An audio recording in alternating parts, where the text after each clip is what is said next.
Hello दोस्तों, कैसे हैं आप सब। दिवाली का समय है, ऐसे में पटाखों की बात नहीं होगी तो कब होगी। जी हाँ दोस्तों, कमाल की बात है कि हम दिवाली को सेलिब्रेट करते हैं दियों के साथ, लेकिन पटाखों का रोल भी कम नहीं होता है। लेकिन दोस्तों, क्या आपको पता है कि आखिर इनको बनाया कैसे जाता है, आखिर कैसे तैयार होते हैं ये पटाखे। आज हम अपनी इस वीडियो में आपको बताने वाले हैं कि कैसे बनाया जाता है इन छोटे से छोटे और बड़े से बड़े बॉम्ब्स को। अब बस इस वीडियो को अंत तक जरूर देखें और साथ ही साथ अगर आप हमारे चैनल पर नए हैं और अब तक आपने चैनल को सब्सक्राइब नहीं किया है तो ये नेक काम फटाफट कर लें। दोस्तों, सबसे पहले हम आपको दिखाते हैं कि आखिर कैसे किया जाता है तैयार सुतली बॉम्ब को। जी हाँ, एक ऐसा बॉम्ब जिसका हम करते हैं सबसे ज्यादा इस्तेमाल दिवाली में। एक ऐसा बॉम्ब जो बच्चा भी जला लेता है और बड़े भी। दोस्तों, आइए आपको बताते हैं कि कैसे तैयार किया जाता है सुतली बॉम्ब को। सबसे पहले एक लकड़ी के डब्बे में बारूद को भरा जाता है। जी हाँ, बिल्कुल इसी तरह से। जब एक बार बारूद को भर दिया गया उसके बाद दोस्तों इसे रस्सी से बांध दिया जाता है, जिसे हम सुतली भी कहते हैं। अब सारे बारूद से भरे लकड़ी के बॉक्सेस को सुतली से बांधकर उन्हें धूप में सूखने के लिए छोड़ दिया जाता है। कम से कम 2 दिनों तक इन्हें धूप में रखा जाता है। उसके बाद दोस्तों अगले फेज में इन सभी पटाखों को हरे रंग से रंगा जाता है। जी हाँ, ये देखिए कैसे। जब सभी पटाखों को हरे रंग से रंग दिया जाता है उसके बाद फिर से 2 दिनों तक इन्हें धूप में सुखाया जाता है। एक बार जब अच्छे से धूप लग जाए और ये सूख जाएं, तो उसके बाद सुई की मदद से इनमें छेद कर दिया जाता है और उसमें एक अलग से सुतली डाल दी जाती है। ये देखिए, बिल्कुल ऐसे ही। ये रहा आपका सुतली बॉम्ब तैयार। एक बार जब पूरा प्रोडक्शन हो जाता है तो इन्हें एक बॉक्स में पैक कर दिया जाता है। क्या बात है दोस्तों। अब हम आपको दिखाते हैं कि आखिर कैसे बनाई जाती है फुलझड़ी। जी हाँ, वही फुलझड़ी जिसे आज भी हम उतना ही प्यार करते हैं जितना कि बचपन में करते थे। आज भी बच्चों की पहली पसंद है ये फुलझड़ी। लेकिन आज हम आपको दिखाते हैं कि कैसे बनाते हैं इस फुलझड़ी को। ये देखिए दोस्तों, सबसे पहले एक लकड़ी के सांचे में बहुत सारे तांबे की तार को कैसे रखा जाता है। एक एक करके बहुत सारे तांबे की तारों को रख देते हैं। उसके बाद इन सबको टाइट कर दिया जाता है ताकि कोई दिक्कत ना हो। जैसे ही दोस्तों एक बार इन्हें अच्छे से टाइट कर दिया जाता है उसके बाद इन्हें एक मिक्सचर में डाल दिया जाता है। ये देखिए कैसे एक एक करके सभी तांबे की तारों को मसाले के मिक्सचर में डाला जाता है, जबकि एक तरफ से तांबे की तार को ऐसे ही खाली छोड़ दिया जाता है। इसके पीछे की वजह यह है कि वो हैंडल होता है। अब ये देखिए दोस्तों कैसे दोबारा इन्हें मिक्सचर में डाला जाता है। जब ये थोड़े से चिपचिपे से होते हैं उसी समय दोस्तों इनके ऊपर एक पाउडर डाला जाता है। वो पाउडर होता है मैग्नीशियम। जानते हैं क्यों डालते हैं इसे? ये इसलिए डाला जाता है ताकि दोस्तों ये फुलझड़ी अच्छे से जलते समय चमके। जब एक बार सभी मिक्सचर सूख जाते हैं तो इन्हें दोबारा धूप में डाल दिया जाता है और एक बार जब सारा प्रोडक्शन प्रोसेस खत्म हो जाता है तब दोस्तों इन्हें पैक कर दिया जाता है एक बॉक्स में और भेज देते हैं मार्केट में। दोस्तों, अब बात करते हैं कि भाई रॉकेट को कैसे बनाया जाता है। जी हाँ, वही रॉकेट जो कि आसमान को कलरफुल बना देती है किसी भी फेस्टिवल में। लेकिन इसको तैयार कैसे किया जाता है, आइए हम आपको ये भी दिखा देते हैं। दोस्तों, रॉकेट को बनाने के लिए सबसे पहले बड़े बड़े कार्डबोर्ड्स के गोल गोल शीट्स बना लिए जाते हैं।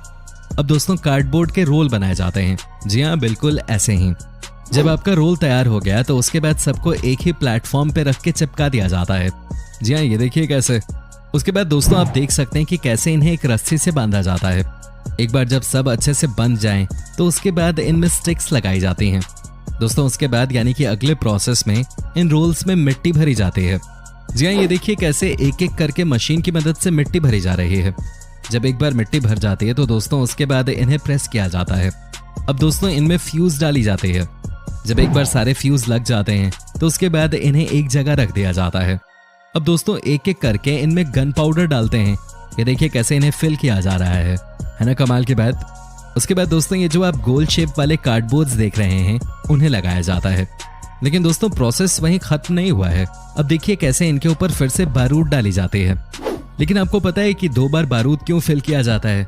दोस्तों आपको बता दूं, इसके पीछे वजह यह है कि एक तो रॉकेट को उड़ाने के लिए है और दोस्तों आसमान में रॉकेट को फोड़ने के लिए। यही वजह है कि 2 बार इनमें बारूद भरा जाता है। एक बार जब पैकेजिंग फाइनल हो जाती है तो लास्ट में इनको एक बड़े से बॉक्स में पैक करके मार्केट में ब्रांडिंग के साथ भेज दिया जाता है। कमाल की बात है। अब समझ में आया कि ये दिवाली की रौनक के पीछे कितनी मेहनत लगी होती है। दोस्तों अब हम आपको बताते हैं कि आखिर कैसे बनाए जाते हैं दिवाली के ये लाल पटाखे। जी हाँ, किसने नहीं छोड़ा होगा इन पटाखों को, है कि नहीं दोस्तों? इनका मेरे ख्याल से सबसे ज्यादा इस्तेमाल किया जाता है दिवाली में। लेकिन क्या आपको पता है कि कैसे बनाए जाते हैं ये? इन्हें बनाने में कितनी मेहनत लगती है? नहीं पता होगा, लेकिन कोई बात नहीं। आज हम ही आपको एक एक स्टेप करके बता देते हैं लाल पटाखों के बारे में। दोस्तों सबसे पहले तो आपको बता दूं कि एक लाल पेपर को एक कटर मशीन में डाला जाता है और मशीन इस पेपर को रोल में कन्वर्ट कर देती है। दोस्तों ये जो रोल होते हैं वो 1 फुट तक लंबे होते हैं, इसीलिए इन्हें छोटे छोटे टुकड़ों में फिर से काट दिया जाता है। ये देखिए कैसे, क्या बात है। ये इसलिए काटा जाता है ताकि छोटे साइज में इन्हें बदल दिया जाए। दोस्तों उसके बाद आप देख सकते हैं कि कैसे इन लाल कलर वाले रोल्स को फटाफट एक बड़े से प्लेट में डाला जाता है और उसके बाद इन्हें फिर से मशीन में डाला जाता है ताकि इनके एक एंड को सॉफ्ट किया जा सके। दोस्तों यहाँ इस बात का भी पूरा ध्यान रखा जाता है कि कितना पावरफुल बनाना है इन बॉम्ब्स को। कहते हैं कि ज्यादा पावरफुल बॉम्ब अगर बनाना है तो आप समझिए कि इनमें ज्यादा रोल्स का इस्तेमाल किया जाएगा। जी हाँ, ये देखिए कैसे पेपर के अलग से रोल्स बनाए गए हैं। वैसे तो मैं आपको बता दूं कि दोस्तों ये सब काम मशीनों की मदद से ही किया जा सकता है, लेकिन भारत में आज भी इन कामों को हाथों से ही किया जाता है। अब देखिए ना कैसे इनके ऊपर टिश्यू पेपर को चढ़ाया जा रहा है। उसके बाद अगले प्रोसेस में इनके ऊपर मिट्टी की लेप दी जाती है। ये देखिए कैसे। ऐसा इसलिए दोस्तों ताकि इस मिट्टी की वजह से जो गन पाउडर या बारूद अंदर है वो रोल के बाहर न निकले। दोस्तों उसके बाद धागों को बारूद में डालकर सुखाया जाता है और उसके बाद इन्हें छोटे छोटे टुकड़ों में काटा जाता है। अब इनके ऊपर गन पाउडर अच्छे से डाल दिया जाता है ताकि पटाखे अच्छे से जलें। ये देखिए कैसे इन्हें फिल किया जा रहा है इन पटाखों में। दोस्तों अब सबसे लास्ट में इनको पैक करने का काम होता है। जी हाँ, ये काम डिपेंड करता है कि छोटे पैकेट्स में इन्हें पैक करना है या बड़े बड़े रोल्स बनाने हैं। क्या बात है। दोस्तों आपको कैसी लग रही है हमारी ये वीडियो, आप हमें कमेंट करके बता सकते हैं। कैसे डाली जाती है पटाखों में रोशनी। आपने अक्सर देखा होगा कि हवाई पटाखे फटने के बाद आसमान में रंग बिरंगी रोशनी बिखेरते हैं। इनमें रोशनी डालने के लिए भी खास तरह के रसायनों का प्रयोग किया जाता है। अलग अलग रसायनों के हिसाब से ही पटाखों के रंगों की रोशनी तय होती है। किस रोशनी के लिए डाला जाता है कौन सा रसायन। रसायन विज्ञान में मौजूद तरह तरह के रसायनों को यदि किसी और चीज के साथ मिलाया जाए तो वो रसायन तत्व उसके साथ मिश्रित होने पर रंग बदल देता है। हरे रंग के लिए बेरियम नाइट्रेट। पटाखे में से हरे रंग यानी ग्रीन रोशनी निकालने के लिए बेरियम नाइट्रेट का इस्तेमाल होता है। बेरियम नाइट्रेट को अनकार्बनिक रसायन भी बोला जाता है। ये विस्फोटक पदार्थ का काम करता है। बारूद में मिश्रण होने पर यह रंग बदलता है और हरे रंग में बदल जाता है। हरे रंग में बदलने से जब पटाखे में आग लगाई जाती है तो उसमें से हरे रंग की ही रोशनी निकलती है। इसका इस्तेमाल ज्यादातर आतिशबाजी में किया जाता है। लाल रंग के लिए सीजियम नाइट्रेट। पटाखे से लाल रंग की रोशनी निकालने के लिए उसमें सीजियम नाइट्रेट डाला जाता है। इस रसायन को बारूद के साथ मिलाने पर इसका रंग लाल पड़ जाता है। इसके बाद मिश्रण को ठोस बनाकर पटाखे में भरा जाता है। आग लगाने पर इसमें से लाल रंग की रोशनी बाहर आती है। इसका प्रयोग ज्यादातर अनार और रॉकेट में किया जाता है। पीले रंग यानी येलो के लिए सोडियम नाइट्रेट। सोडियम नाइट्रेट का रंग देखने पर ही इसका रंग हल्का पीला नजर आता है। पटाखों के बारूद के साथ इसे मिलाकर एक ठोस पदार्थ तैयार किया जाता है। इसमें नाइट्रेट की मात्रा बढ़ाई जाती है। इससे इसका रंग और भी गाढ़ा पीला हो जाता है। यही वजह है कि आग लगाने के बाद ये पीले रंग की रोशनी छोड़ता है। इसका इस्तेमाल अमूमन हर पटाखे में होता है। खासकर चक्री में इसका इस्तेमाल सबसे ज्यादा किया जाता है। दोस्तों पटाखे बनाने में कुछ चीजों का खास ध्यान रखा जाता है। जो भी कंपनी पटाखे बनाने की फैक्ट्री लगाती है उसे कुछ दिशा निर्देशों का पालन करना जरूरी होता है। दिशा निर्देशों के तहत जहां पटाखे बनाए जाते हैं वहां पर बिजली का कनेक्शन नहीं दिया जाता है। बिजली होने से शॉर्ट सर्किट होने का डर रहता है जिससे बड़ी अनहोनी हो सकती है। बिजली का कनेक्शन सिर्फ दफ्तर तक ही होता है जो पटाखे बनाने वाली फैक्ट्री से थोड़ा दूर होता है। पटाखे बनाने के लिए दो तरफ से खुले हुए शेड बनाए जाते हैं।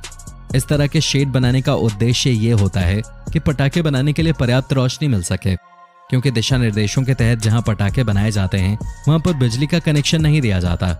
शेड को दोनों तरफ से इसलिए भी खुला रखा जाता है ताकि कोई दुर्घटना होने पर आसानी से शेड से बाहर निकला जा सके, जिससे किसी भी व्यक्ति को जान का खतरा न हो। पटाखों को कई स्टेप में अलग अलग बनाया जाता है ताकि यदि एक जगह कोई दुर्घटना हो तो कारोबारी को कम से कम नुकसान हो। शिवकाशी में ही क्यों बनते हैं सबसे अधिक पटाखे?